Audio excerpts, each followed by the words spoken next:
Olá, boa tarde, espero que estejam todas bem, espero que estejam todos bem.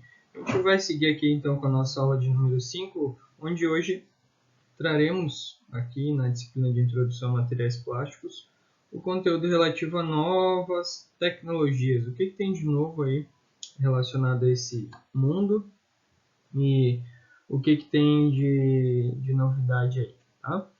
Então, a gente vai falar de novas tecnologias relativas a blenda, compósitos e nanocompósitos. Bom, quando a gente fala em blendas, né, a gente está falando em misturas poliméricas ou também blendas poliméricas, os nanocompósitos ou ainda os próprios compósitos, né, vão aparecer aí para a gente. Blendas poliméricas são materiais originários da mistura física de dois ou mais polímeros sem que haja um elevado grau de reação química entre eles, né? Então, ou seja, eu misturo com o objetivo de trazer as características positivas dos dois ou mais produtos que eu estou misturando. E essa mistura, ela não ocorre, né? Ela não ocorre no elevado grau químico, então, ou seja, uma mistura mais física. E por que é interessante a gente falar dessa mistura a partir de compósitos ou polímeros já existentes? Porque, para vocês terem ideia, o custo para se produzir uma nova molécula, né, se criar uma nova molécula, é altíssimo. Primeiro, na própria pesquisa envolvida, tá, que gira na ordem de 15 milhões de dólares para você chegar numa planta piloto de produção.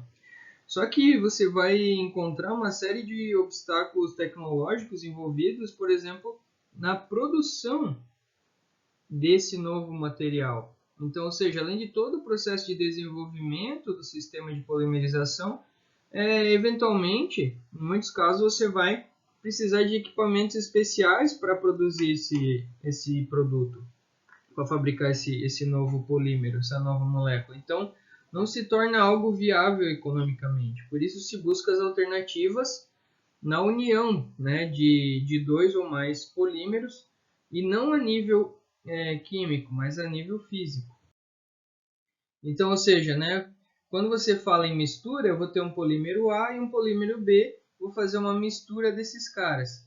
Para uma pesquisa, estima-se aí que para desenvolver uma nova blenda, você vai gastar algo na ordem de 1 milhão, ou seja, 15 vezes menos. E muitas vezes, na grande maioria dos casos, você vai precisar de uma extrusora para fazer esse processo de fabricação. Então, ou seja, reduz significativamente a tecnologia envolvida nisso e o custo envolvido nisso, tá? E a ideia, como eu falei, é buscar um sinergismo das propriedades. O que o polímero A tem de bom, o que o polímero B tem de bom, eu trago as características de ambos aqui e crio uma mistura deles, né? Além de tudo, é também uma alternativa para reciclagem, né? Porque aí eu tenho aqueles materiais já disponíveis, eu trago eles e reciclo. Bom, métodos de obtenção. Eu posso ter a partir da solução, onde eu vou usar solventes para dissolução dos componentes, seguido do processo de evaporação, que é conhecido por casting. Depois tem a mistura mecânica, que eu vou misturar eles no estado fundido, e o equipamento mais comum é a extrusora, como a gente já viu em aulas anteriores.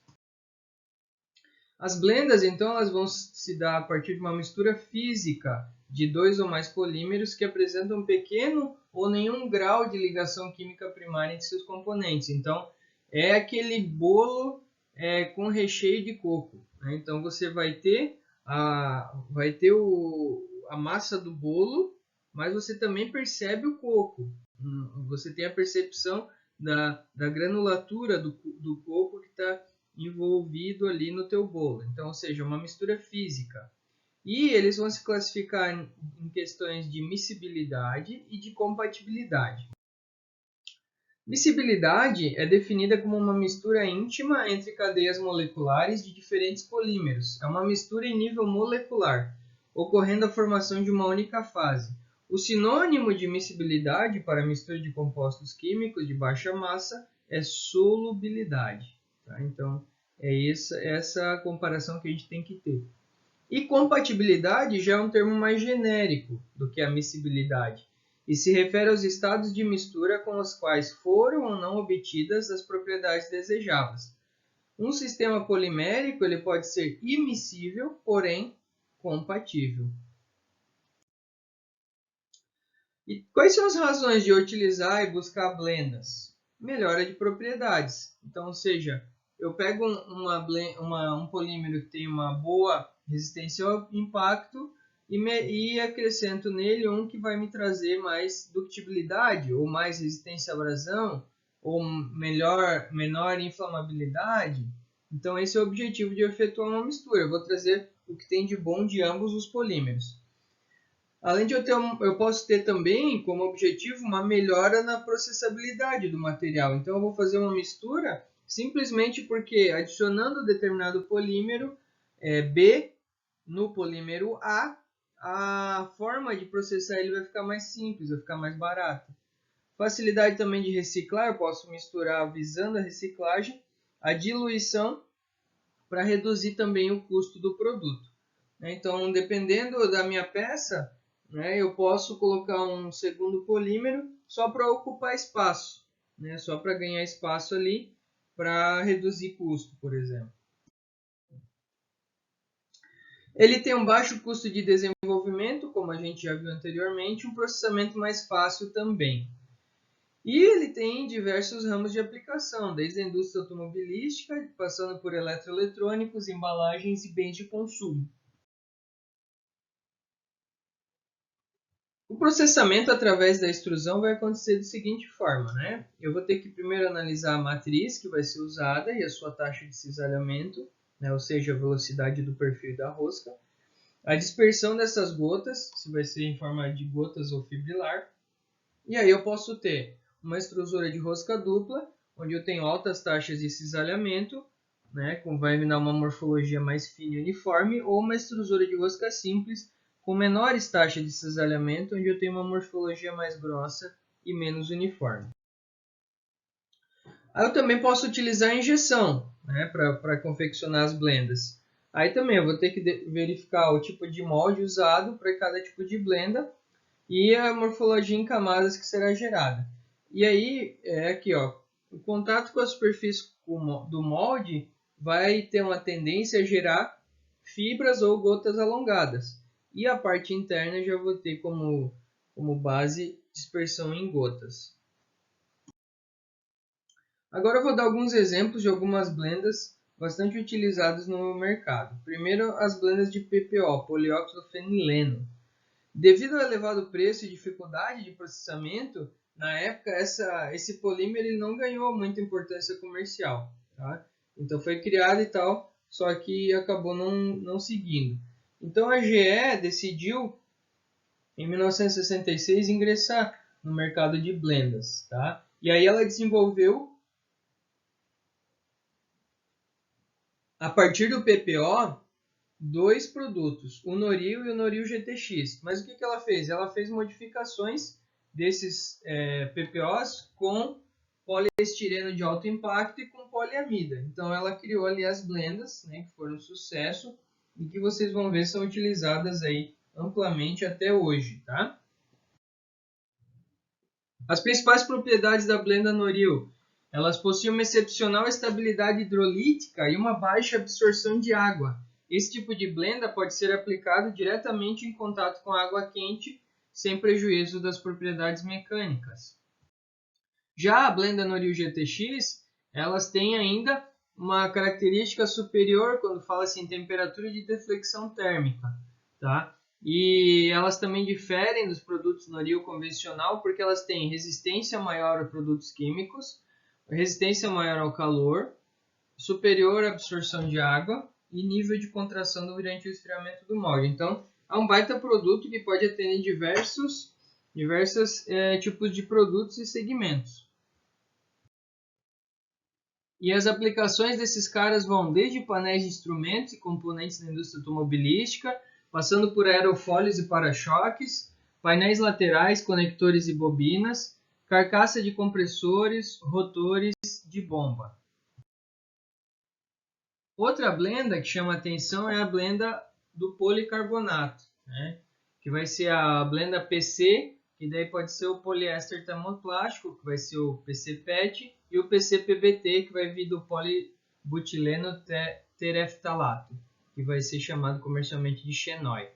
Aqui também, perceba que ele traz propriedades dos dois componentes, passando por resistência ao impacto, rigidez, estabilidade dimensional, baixa contração de moldagem, aí resistência térmica, resistência ultravioleta, facilidade de coloração, processabilidade, resistência ao stress cracking e resistência química. Então, quanto maior o teor de poliésteres termoplásticos na mistura, maior será o grau de cristalinidade resultante, né? Então, aqui estão as características, as propriedades, e quanto mais cristalino aqui, maior a cristalinidade, maior aqui as propriedades. Uma das principais propriedades mecânicas das blendas PC poliéster termoplástica é a resistência ao impacto. E em relação às radiações UV, as blendas PC poliéster possuem excelente resistência, razão pela qual são empregadas largamente na fabricação de peças externas de automóveis. Outra blenda interessante é o Cicolloy, que é o PC-ABS. A principal aplicação também na indústria automobilística, como painéis de instrumentos, canais de ar, carcaça de lanterna. Tá? Então, as propriedades dos diferentes tipos de blenda PC-ABS são determinadas principalmente pelo teor do PC que é colocado e a proporção dos monômeros do ABS inseridos. Então, perceba que, de um modo geral, né, para leigos, quando a gente observa um veículo, a gente hoje é comum falar, nossa, ele tem muitas partes plásticas, né, muitas partes feitas de polímeros. Mas perceba que existem diferenças, né, existem diferenças e você consegue inclusive enxergar essas diferenças dentro do teu veículo, né? O painel, se ele precisa um pouco mais de brilho, se ele é uma peça que precisa de um acabamento melhor, ou partes do motor, né, que vão ter contato com água quente, com óleo, ou partes externas que vão ter contato com intempéries, com a natureza e com os raios ultravioletas. Então, você pode agir de diferentes formas, criando blendas e atuando em cada ponto especificamente. Então, só para ilustrar do ABS, né, o que ele traz de cada um dos monômeros: resistência ao calor e química, brilho, rigidez e processabilidade, resistência ao impacto, retenção de propriedades às baixas temperaturas e tenacidade. De uma maneira geral, tais blendas comerciais apresentam ótima resistência ao impacto, elevada resistência térmica, alta rigidez, alta dureza, excelente estabilidade dimensional, baixa contração na moldagem e brilho superficial. É um material que apresenta duas ou mais fases distintas, é o nosso querido compósito. Então, diferente da blenda, quando tem uma mistura, né, o compósito ele vai ter as duas fases distintas de forma heterogênea. E aí eu vou ter a chamada fase reforço e a fase matriz. Então, aqui eu vou ter a resistência ao esforço e aqui a transferência desse esforço. Os materiais compósitos podem ser projetados de forma a obter excelentes propriedades como tenacidade, resistência à tração, dureza, condução, entre outras. As propriedades dos compósitos estão relacionadas com algumas características, como as quantidades relativas e a geometria da fase dispersa, e as propriedades individuais da fase matriz e das fases dispersa e da natureza da interface. Então perceba aqui, né? Então aqui eu tenho, por exemplo, um exemplo de concentração, com relação da fase dispersa com a fase matriz. Aqui com relação ao tamanho, aqui com relação à forma, aqui com relação à distribuição ao longo da fase matriz e aqui com relação à orientação. Então a classificação dos compósitos vão de compósitos reforçados com fibra ou com partículas. Aqui em partículas eu vou ter uma orientação que pode ser aleatória ou preferencial. E aqui quando eu tenho fibra eu posso ter multicamada ou camada única. No multicamada eles vão ser laminados ou híbridos. E na camada única eu tenho fibras contínuas e fibras descontínuas. com reforço uni e bidirecional e com orientação preferencial ou aleatória. Materiais empregados em compósitos poliméricos. Eu posso ter o reforço particulado, visando enchimento e redução de custo, ou reforço fibroso, para aumentar a resistência mecânica e rigidez. Exemplos de fibras aplicadas na indústria mais comuns são a fibra de carbono e a fibra de vidro. Algumas desvantagens é que essas fibras podem causar problemas de saúde aos trabalhadores, como abrasividade, alto custo e problemas ainda ambientais. Compósitos de fibra de vidro, quais são suas vantagens? Boa resistência à tração e um baixo custo. Porém, eles possuem baixa rigidez, eles são um pouco rígidos, né? E a temperatura de trabalho também é baixa. E bastante sensível a defeitos superficiais. As aplicações, carcaças automotivas e marítimas, principalmente. Já a fibra de carbono tem uma baixa densidade relativa e continua tendo uma boa resistência à tração quando sujeito a altas temperaturas. E ele é inerte à umidade e a muitos ácidos e solventes. Uma limitação é o custo, né? Geralmente qualquer produto feito de fibra de carbono é muito caro. Por isso suas aplicações são bem específicas, como por exemplo equipamentos esportivos, bicicletas dessas profissionais de corrida, aviação e também em alguns veículos utilizam alguns componentes de fibra de carbono, principalmente para baixar o custo, baixar o peso, né? Eu posso também ter compósitos a partir de fibras naturais, o que é bacana, porque são fontes renováveis, são biodegradáveis, têm um baixo custo, baixa abrasividade, baixa densidade, sustentabilidade e ampla variedade de fibras. Talvez você não se deu conta, né, mas já existem bastante aplicações nessa linha. As fibras mais utilizadas são sisal, juta, curauá, coco, banana, malva, abacaxi, rami, casca do arroz, cana-de-açúcar e madeira. É bastante empregado. As fibras, o bacana delas é a sua característica, né? Então, cada uma delas pode... aqui eu estou vendo imagens a nível microscópico e essas fibras podem ter uma participação bem interessante na composição, na mistura desse compósito. Tá? Então, existem bastante pesquisas e já existem muitas aplicações. Um exemplo, em termos de veículo, aqui ainda na imagem, mas um exemplo é, por exemplo, na nossa casa, ou de alguns aí, o colchão ele é feito, o tecido com fibra de bambu e tal, para dar uma leveza na hora que você deita, né? Mas isso também é aplicado em estofamento de veículos, tá? As principais propriedades mecânicas da fibra natural vão ser proporção dos três componentes, o diâmetro da fibra, a orientação molecular, a estrutura supramolecular e os vazios em sua morfologia. As principais matrizes poliméricas utilizadas para formar compósitos junto com as fibras são disparado o polipropileno, depois o polietileno, poliestireno, poliamida, além do poliéster e do epóxi. O processamento ocorre a partir de algumas situações, como a distribuição da fibra na matriz, e aí eu tenho que verificar a compatibilidade de cisalhamento, e a umidade. A umidade é muito ruim para essas fibras naturais, tá? Elas absorvem muito. E os principais processos utilizados vão ser extrusão, injeção, termoformagem e moldagem por compressão, que são processos já bastante contextualizados, bastante utilizados. Os compósitos de fibras naturais, eu vou ter propriedades mecânicas, eu vou ter resistência à tração, resistência ao impacto e módulo de elasticidade. Interface forte, aqui em resistência à tração, com baixa concentração de tensão e orientação das fibras. Aqui na resistência ao impacto, a matriz e absorção de energia. E no módulo de elasticidade, alto valor da relação comprimento-diâmetro, molhabilidade das fibras e concentração. Um grande desafio hoje tecnológico é a interface entre o reforço e a matriz, ou seja, aqui seria uma interface ideal, né? O que acontece de fato? A fibra ela tem uma determinada superfície e ela não adere completamente com a matriz. Então isso é um desafio aí tecnológico a ser uma barreira a ser conhecida.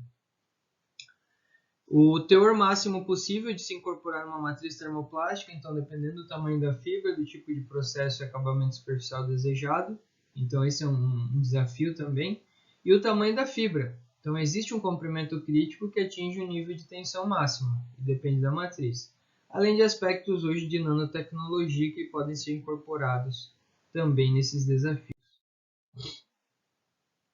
Falando de processamento, né, também é crítico, porque essas fibras não podem ficar muito tempo a altas temperaturas, né, porque elas são comburentes, elas, né, são naturais. Limita também termoplásticos de baixa temperatura de processamento, né, porque é difícil, né, você fazer essas misturas aí. E agora sim, nas aplicações, eu vou ter aqui, ó, bancos, por exemplo, Mercedes-Benz. A Mercedes já é de referência, utiliza há bastante tempo isso. Ó, banco de fibra de coco, banco e encosto feitos de fibra de sisal. Aqui, ó, na época, é antiga essa informação, mas na época do Classe A ele já tinha 27 peças produzidas com fibras naturais.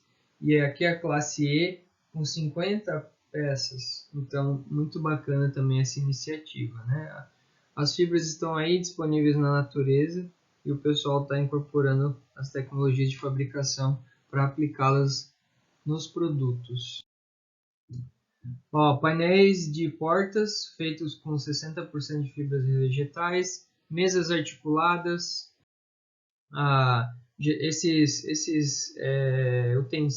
não é utensílios, né, mas esses móveis utilizados em áreas externas atualmente, eles são feitos também com fibras naturais, então são termoplásticos com fibras naturais. Então, né, às vezes não exige um acabamento tão ideal e você consegue estar fazendo essa aplicação e tem as várias benesses já comentadas anteriormente. Ó, questão de texturização, aqui juntando PVC com madeira, né? Ó, acabamento com extrusão, escovação. Então hoje já existe bastante pesquisa nessa linha aí. Além disso, ó, painel automotivo, caixas de som, perfil extrudado, tudo isso feito da mistura de polímero com madeira. E aí, o terceiro tópico que eu gostaria de tratar para vocês hoje sobre novas tecnologias é a nanotecnologia. Então, nanotecnologia é a aplicação ou fabricação de dispositivos com materiais em que pelo menos uma dimensão daquele item ela é nanométrica. Então, nanocompósitos nada mais sendo que uma matriz polimérica mais uma carga inorgânica. E aí essa carga inorgânica vai vir com dimensões nanométricas, que variam de 1 a 100 nanominerais, né? ou nanômetros, que são nanominerais.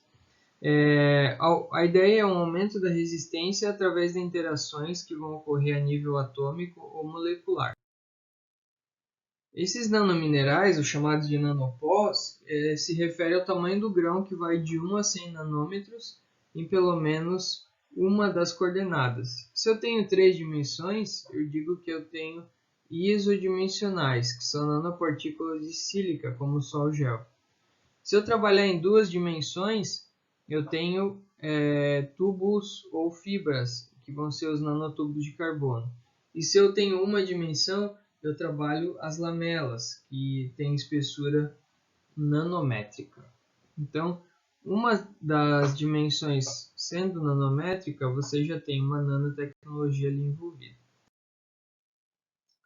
Microestrutura de um nanocompósito.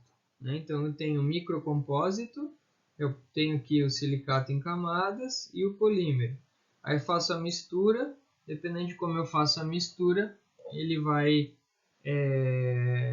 auxiliar em determinadas condições ou características. Mas ele pode ser encontrado dessa forma. Então eu tenho um microcompósito aqui eu tenho o que eu chamo de nanocompósito intercalado, e aqui eu tenho um nanocompósito esfoliado. Aqui os chamados nanotubos de carbono, né, que é um grafeno enrolado em forma de cilindro, também tem bastante já aplicações.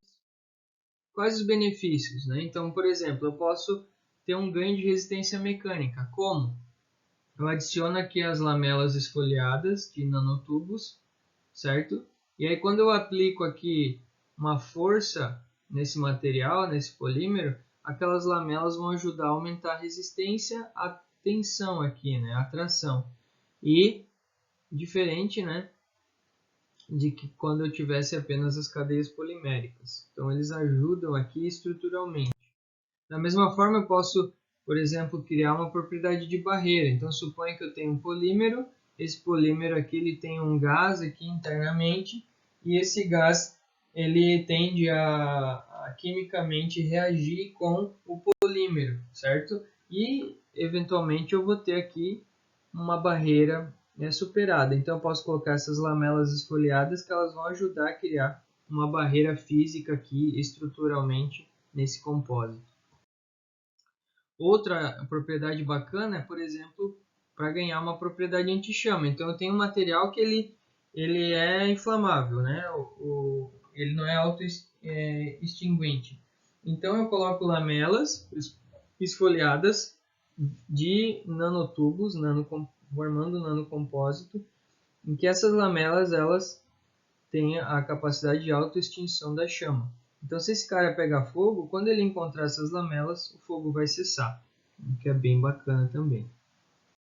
Então, uma série de aplicações aí, né? Então, hoje vamos desde a área farmacêutica e médica, né, como preparação de nanocompósitos, por exemplo, à base de quitosana ou amidos, e aí eu tenho a liberação controlada de fármacos de forma gradativa dentro do teu organismo. E na área médica, enfim, diversos materiais para implantes hoje são utilizados a partir de nanotecnologia. Além disso, na área odontológica, materiais, por exemplo, para recobrir dentes, pinos, aparelhos dentários, é uma região muito sensível, né? E que demanda um cuidado extremamente especial. Então, você consegue, com essa nanotecnologia, esses nanotubos, por exemplo, ganhar reforço mecânico, né, nesses pinos que vão ser implantados, ter um melhor acabamento, dependendo. Na área de microinformática, que vão ser os microchips, aqui ficou errado, né? Microchips. E na área petroquímica, com dutos ou até recobrimento de peças, acabamento de peças, e como são, por exemplo, itens que são muito sujeitos a intempéries da natureza, você pode colocar ali lamelas que vão auxiliar nessa manutenção da peça, nessa manutenção mecânica da peça. Na linha automotiva, materiais para automóveis como para-choques. Tá? Então, o objetivo dessa aula de hoje era trazer esses três aspectos de novas tecnologias relacionadas a blendas, a compósitos, nanocompósitos e nanotecnologia.